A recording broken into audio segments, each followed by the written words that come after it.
يا رب بالمصطفى بلغ مقاصدنا. Dari langit ada hujan, ada embun, ada salju. Itu tiga air yang diturunkan oleh Allah Subhanahu wa Ta'ala dari langit. Kita ambil itu buat bersuci, bersucinya sah. Ada lagi yang keluar dari bumi, sisanya. Kalau 7, 3-nya udah diambil, sisa 4. Berarti 4 diantaranya ada mata air. Kita cari mata air buat bersuci.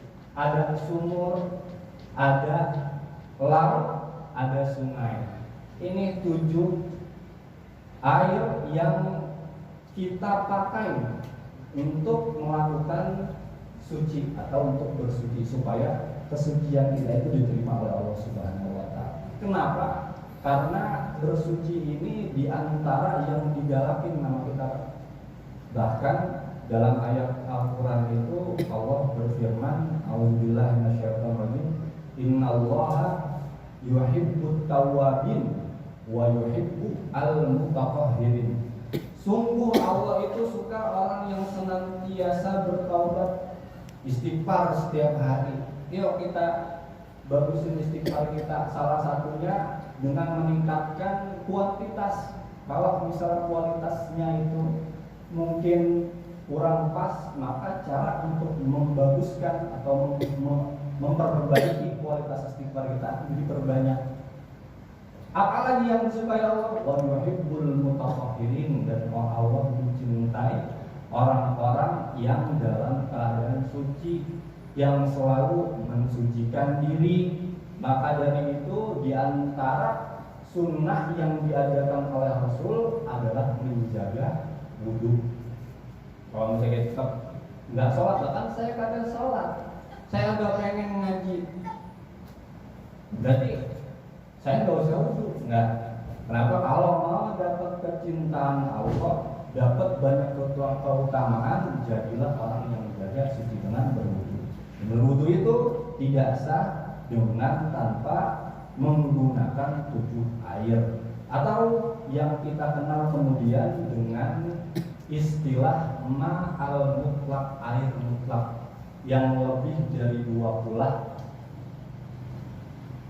Selanjutnya dalam kesempatan ini kita akan baca sedikit mengenai apa saja yang merupakan najis supaya kita hindarin. Kita udah suci, berarti kita jaga kesucian ini supaya ibadah kita diterima. Apa aja yang dikatakan? Di antara yang najis itu adalah anjing, al-kalb wal khinzir, dan B2 babi maksudnya. Faslun fi zikri syai'in minal a'yanil mutanajjisati wa ma yadhuru minha bil dibadi wa ma la yadhur. Faslun, pasal ini menyebutkan syai'in minal a'yan al mutanajjisah, sesuatu yang bersifat mutanajjis. Wa ma yadhuru minha bil dibad wa ma la yadhur, dan yang bisa disucikan dengan cara didibag atau disamak. Wa ma la yadhur, dan tidak bisa disucikan dengan cara disamak. Apa? Wa juludul maitati kulluha tahuru bil dibag illa jildal kalbi wal khinziri wa ma tawallada minhuma aw min ahadihima. Nah, salah satu dari yang najis itu adalah al-maitah, bangkai. Bangkai itu Pak, yang dimaksud dengan bangkai di sini adalah hewan yang mati dengan cara yang tidak syar'i. Jadi bangkai itu maksudnya binatang yang mati dengan cara yang tidak syar'i. Apa contohnya? Ketabrak. Kita punya ayam, ayamnya kita lepas. Kalau pas ada ayam minum kurma, ayam kan dilepas kalau pagi. Dilepas, ketabrak sama motor, modar. Nah, ayam ini sekalipun boleh dimakan, boleh dikonsumsi, tapi karena dia mati dengan cara yang tidak syar'i, maka menjadi haram dimakan. Contohnya lagi kambing atau sapi.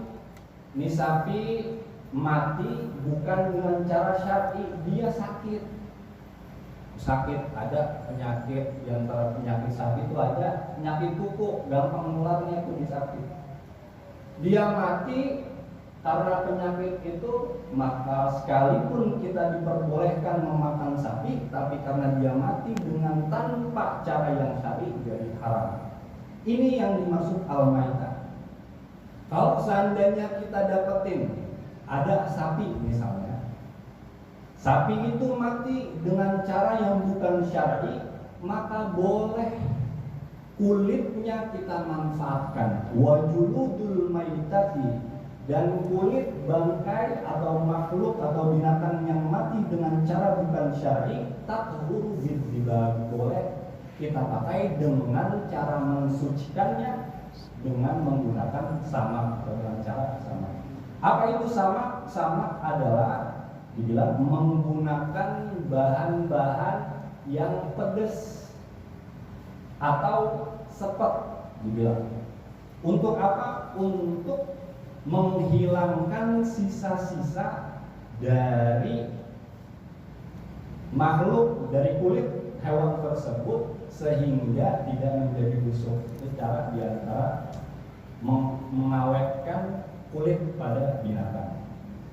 Bilang wajuludul maitati kulluha tathuru bidzibab, dan kulit-kulit hewan yang mati dengan tanpa cara yang syar'i itu bisa disucikan dengan cara bidzibab. Sawa'un fi zalika maitatun ma'kulul lahmi wa ghayruhu.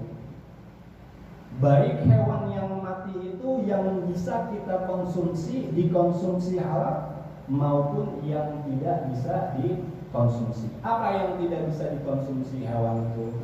Yaitu yang pertama dua hewan tadi yang memang telah ada dalam ayat Al-Quran dan yang memiliki cakar atau taring. Jadi kita melihat kucing, ya, kalau ada ayam, kucing gas sekali, kagak boleh. Kenapa? Karena kucing itu punya cakar dan punya taring, kagak boleh. Pengen yang ekstrim, Ustaz, saya makan dari kecil maunya ayam doang sama sapi, saya pengen bikin anak saya makan daging singa misalnya. Jarang banget bapaknya nih, mulai nak jalan yang sing, udah kita ayo ke taman safari, kita sembelih tuh singa. Dia buaya lagi. Kali bapaknya gitu, kan gak ada yang tahu ya bu, bapaknya bicaranya gimana. Nah ini kasih tahu ibunya nanti, Pak, agak boleh makan, sekalipun itu bukan kalbul khinzir, tapi dia punya taring dan cakar, agak boleh dimakan. Tapi kalau dimanfaatkan kulitnya bisa apa kagak? Bisa. Ini buaya kata ibu. Ini buaya banyak tas-tas yang mahal dari kulit buaya. Jaraknya apa? Boleh dipakai, boleh. Kenapa? Karena kulit buaya tersebut itu diambil sisa-sisa yang membuat kulit itu jadi busuk. Salah satu caranya adalah juga mungkin di era sekarang ada cara yang lain. Ada cara yang lain yang membuat kulit itu awet dengan caranya. Yang penting ada 3 syarat. 3 syarat nih Bu, kalau milih tas kulit. Bapak kalau milih jaket kulit ada 3 syarat. Yang pertama itu kata ulama kita harus bersih dari sisa-sisa kotornya. Agak ada darahnya. Kalau kita cari jaket kulit, pas lagi jalan masih ada darahnya lagi. Yang benar apa jualan? Malah jualan bangke, masih ada darahnya. Agak boleh. Saya nyari tas kulit Bu, cari tas kulit yang benar-benar bersih, sudah dibersihin. Itu yang pertama. Yang kedua, wangi, enggak bau busuk. Cari jaket bagus, tapi kalau misalnya baunya bau busuk, mau Pak? Enggak. Ya, ibu mau cari brand yang mahal juga, tas dari kulit buaya, kalau seandainya bau nggak boleh dipakai. Kenapa? Karena itu belum suci, belum bersih. Itu yang kedua. Jadi yang pertama sisa-sisanya harus dibersihin. Itu yang kedua, baunya harus jadi bau yang baik. Yang ketiga, kita cek. Ini kulit jaket, ini dari kulit domba misalnya, jaket kulit. Terus kita rendam di air, apakah gampang busuk apakah enggak? Balik enggak busuknya? Kita rendam itu. Pas lagi kita angkat 1 hari, bau lagi, berarti enggak suci, enggak boleh dipakai. Karena ada 3 kategori atau syarat yang dikatakan ulama. 1, kulit itu dikatakan suci dan bisa dimanfaatkan. Yang pertama adalah dia harus bersih dari segala sisa-sisa yang dibawa hewan, darahnya dan segala macamnya. Yang kedua itu baunya harus menjadi baik. Yang ketiga itu kalau seandainya diberikan air, direndam pakai air, enggak kemudian kembali menjadi busuk. Itu diantara 3 yang dikatakan sama atau dibabnya atau mensucikannya itu benar. Sawaun fi zalika maitatul ma'kulul lahmi wa ghairuhu. Meskipun kulit yang dimanfaatkan itu dari kulit hewan yang tidak bisa dimakan, dari buaya itu tadi kata ibunya. Boleh dimanfaatkan asal disucikan dengan cara dibab. Wa kaifiyatud dabri an yanzi'a fudulal jildi mimma yu'affinuhu min damin wa nahwihi. Dan cara mensucikan dengan dibab adalah an yanzi'a fudulal jildi, mengambil atau tidak menyisakan sisa-sisa zat yang ada di kulit, mimma yu'affinuhu, yang membuatnya busuk. Apa diantaranya? Min damin, masih ada darahnya. Wa nahwihi, dan semisalnya, bisyai'in hirrifin ka'asfin, dengan sesuatu zat yang panas, yang pedas, yang sepet. Bisa pakai misalnya apa yang panas, pakai sirsak, pakai jeruk nipis, pakai nanas yang sifatnya sepet. Atau dikatakan di sini walau kana hirrifu najasan, sekalipun alat atau zatnya itu najis. Contohnya kazarfi hammam, seperti tai burung dara. Tai burung dara itu panas, Pak. Dibilang kata yai atau guru kita, burung dara itu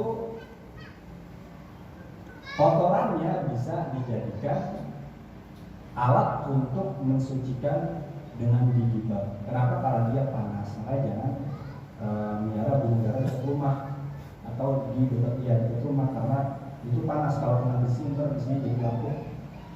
Boleh jadi kita melakukan dibab atau sama dengan hal-hal atau cara-cara yang benar dalam syariat.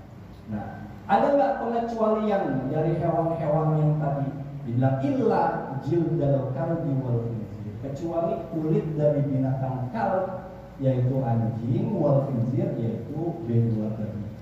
Wa matawallada minhuma, dan yang lahir dari perkawinan di antara dua-duanya.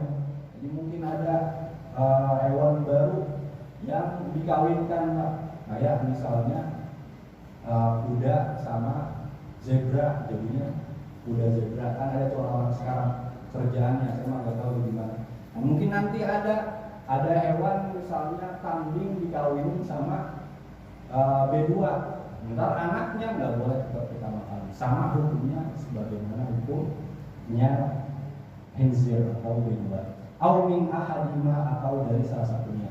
Ma'a hayawanin tohirin fala yakur, sekalipun dikawininnya sama hewan yang halal untuk kita makan, sama kambing tadi. Kepada perkawinan antara kambing dan hewan yang al-khinzir di sini kedua itu menjadikan anak peranakannya itu menjadi dihukumi seperti khinzir atau babi, maka tidak bisa dimanfaatkan. Nah, Ada beberapa hal yang mungkin kita bisa garis bawahin terkait dengan al-maitah bangkai. Misalnya Pak atau Ibu jalan traveling nih, sekarang kan gampang akses, jalan-jalan gampang ke tempat-tempat yang mungkin makanannya itu disinyalir merupakan hal-hal yang haram, misalnya ada babi atau khinzir. Maka itu harus dijauhin, karena nggak boleh kita makan itu, sekalipun bekasnya, takutnya ntar masih ada sisa di penggorengannya, jauhin. Ustaz, gimana kalau seandainya emang kita udah nyari nih makanan, kita nyari tempat makan yang bagus, bukan khinzir, bukan kal, tapi daging sapi misalnya, tapi yang jual nggak tahu kita dia motongnya bagaimana, mungkin yang jual bukan muslim atau nggak tahu. Nah ini juga harus dijauhin. Kenapa? Karena sekalipun dipotong dengan baik, tapi karena tidak dengan cara syar'i, nggak pakai bismillah, maka menjadi maitah bangkai. Baik, guru saya itu, kayak saya di pondok itu kalau kemana-mana itu selalu makannya ikan, nggak mau dia makan ayam, nggak mau makan sapi. Kenapa? Karena ikan itu nggak perlu disembelih. Bilang kata Nabi, huwal hillu maitatuhu, hewan yang ada di lautan itu bangkainya halal, boleh dikonsumsi, jadi nggak perlu disembelih. Beliau itu kalau misalnya kemana-mana itu selalu memilih makannya ikan, makannya seafood, karena insya Allah siapa aja yang jual kalau seafood mah jadi halal. Jadi itu saya rasa harus digarisbawahi. Nah, beberapa hal tentang al-khinzir wal kal atau tentang kal. Di sini kita di mazhab Syafi'i itu menganggap bahwa al-kal, bahwa anjing itu adalah najis. Ya, najis. Jadi kita harus menjaga jarak dari al-kal ini. Boleh kapan najis pada anjing itu kemudian nempel di kita? Kalau seandainya salah satunya ada rutubah, ada basah Pak. Misalnya kita ketemu sama hewan ini, tangan kita basah, kita usap kulitnya, najis tuh. Mugol harus dibersihin. Pakai 7 kali air, 1 dicampur debu. Kenapa? Karena najisnya itu nempel dengan sebab air. Tangan kita basah, tangan kitanya kering, tapi hewannya basah dengan khinzir. Itu juga sama, najisnya pindah. Ya, ini yang diajarkan syariat. Meskipun begitu, dan kita tetap menghormati karena kalau dan khinzir adalah merupakan makhluk Allah Subhanahu Wa Taala. Banyak ulama yang menyanjung anjing Pak, dibilang al-kalbu itu diantaranya makhluk yang paling setia. Ya, makhluk yang paling setia di zaman dulu. Kalau itu dibuat untuk berburu, sama ulama itu boleh juga. Di antara ulama-ulama yang boleh kan ada ulama Maliki yang boleh anjing itu dibuat jadi teman, boleh, karena beda, bukan menentukan syar'i. Nah, ini adalah hal yang perlu kita garis bawahin pada bab ad-dibag. Jadi dibag adalah salah satu cara untuk mensucikan binatang yang meninggal dalam keadaan tidak dipotong dengan syar'i atau dengan tanpa bismillah. Tetap gerak dia sakit, itu ketika dia mati nggak boleh dikonsumsi. Nah, terus gimana? Sayang banget ini yang gitu.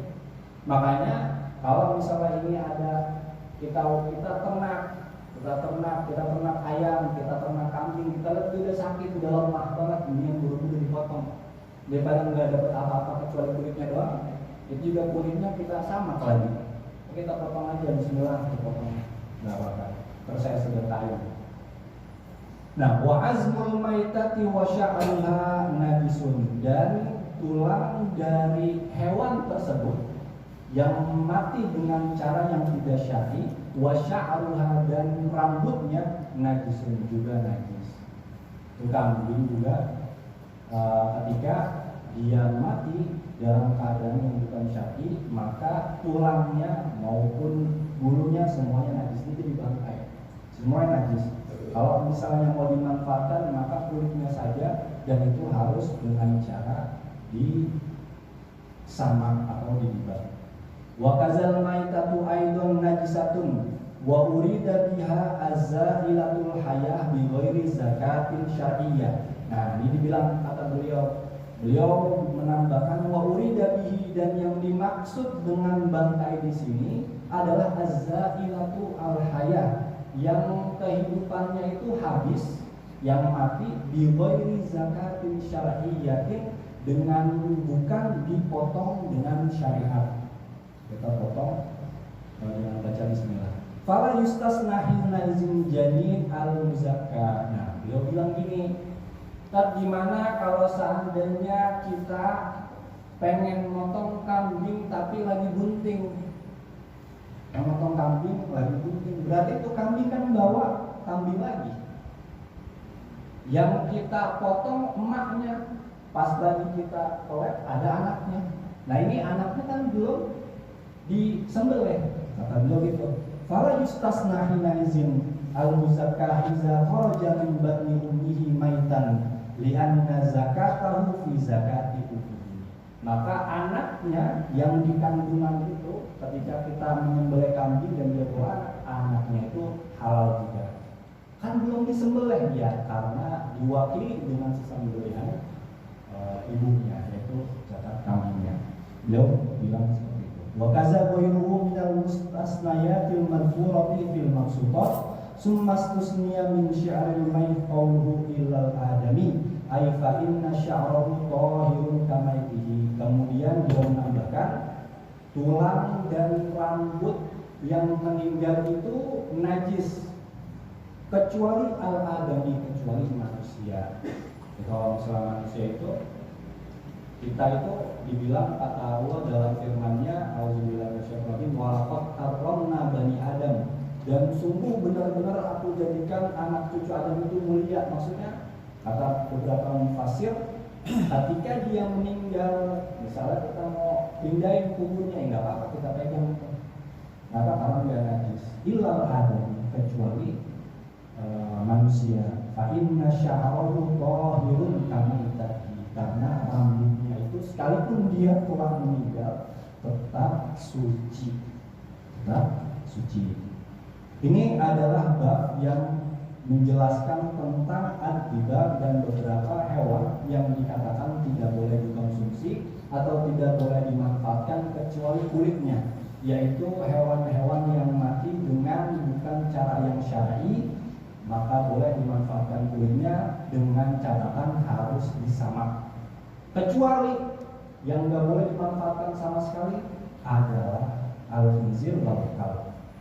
Maka itu kita cukupkan, saya rasa di sini ini adalah satu pasal yang menjelaskan tentang kesucian dengan bid'ah. Semoga bermanfaat, semoga Allah Subhanahu wa taala menjaga kita, menjaga anak cucu kita dari hal-hal, dari makanan-makanan yang tidak halal, dari cara-cara sekalipun dengan ketidakhalalan binatang tersebut atau dengan cara yang tidak halal.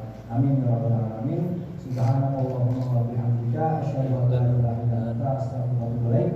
Kita baca surat Al-Fatihah sekali lagi untuk diri kita, untuk keluarga kita, untuk anak cucu kita, untuk keturunan kita, untuk warga kampung kita, untuk warga negeri kita. Semoga Allah Subhanahu wa taala melimpahkan keberkahan dan kebaikan kepada kita semua. Allah jadikan kehidupan kita kehidupan yang baik, baik di dunia maupun di akhirat. Ala haziniyah wa ala kulli niyatin sholihah wa ila hadratin Nabi Muhammad sallallahu alaihi wasallam.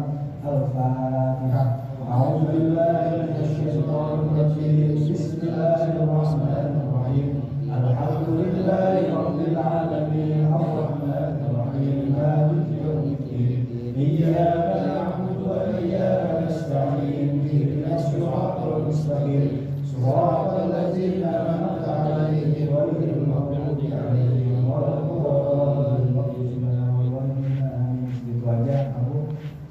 kasih atas waktu yang telah diluangkan. Semoga sehat sampai kita ketemu lagi di minggu depan. Wassalamualaikum warahmatullahi wabarakatuh.